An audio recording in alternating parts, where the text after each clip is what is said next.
ইহুদিরা বলে এমন প্রশ্ন জানা আছে এগুলোর কিছুই মোহাম্মদ জানে না। ইহুদিরা এসে হাজির, মোহাম্মদ আমরা কালিমা পড়ে মুসলমান হব, আল্লাহ রাসূল তো মহা খুশি, তাই আসো, তবে শর্ত আছে। কি শর্ত? 3টা প্রশ্নের উত্তর দিতে পারলে লাইন ধরে আমরা সব কালিমা পড়ে ফেলবো। কোন 3টা প্রশ্ন বলো? তারা প্রশ্ন শুরু করলো। প্রশ্ন নাম্বার 1, মা হুয়া রূহ। মোহাম্মদ বলো তো রূহ কারে বলে? রূহ কি? রূহ কাকে বলে?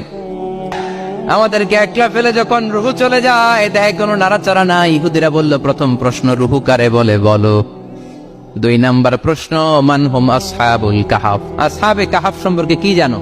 কি জানো বলো। গুহাবাসী, গুহাবাসীদের সম্পর্কে কি জানো? অনেক আগে তারা এসেছিল পৃথিবীতে। 3 নাম্বার প্রশ্ন মান হুয়া যুলকারনাইন।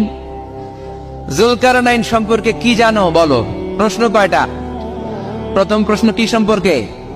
রূহ। দ্বিতীয় প্রশ্ন আসহাবে কাহাফ। তৃতীয় প্রশ্ন যুলকারনাইন। আল্লাহ রাসূল সাল্লাল্লাহু আলাইহি ওয়াসাল্লাম বললেন গাদান উজিবুকুম। তাফসীর ইবনে কাসিরে এসেছে, তিনি উত্তর দিলেন গাদান উজিবুকুম, আই উইল আনসার টুমরো। আগামীকাল উত্তর দিব। কারণ জানেন না তো কি করে বলবেন, আর না জানলে উনি বানায় কিছু বলেন। কারণ কোরআন তো পরিচয় দিয়েই দিল, তিনি মন গড়া কখনো কিছু বলেন। আগামীকাল উত্তর দিব। ওরা আগামীকাল উত্তরের জন্য হাজির, কিন্তু ওহী আসে নাই, উনি বলতেও পারে না। বিশ্বনবী আবার বললেন গাদান উজিবুকুম, আগামীকাল দেব। তারপরের দিন ইহুদিরা এসে হাজির, বিশ্বনবী উত্তর করতে পারেন না। বিশ্বনবী আবার বললেন গাদান উজিবুকুম, আগামীকাল বলে দেব। আগামীকাল ওরা এসে হাজির, তৃতীয় দিনও তিনি পারেন না।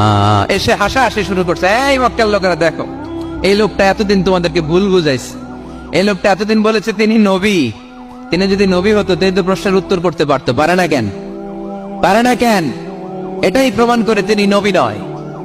তিনি যদি পারত উত্তর দিয়ে দিত। আপনারা এদিকে তাকান কেন? ডানে কি অ্যাম্বুলেন্স যাচ্ছে, তো আপনাদের কি হয়েছে? আপনারা এদিকে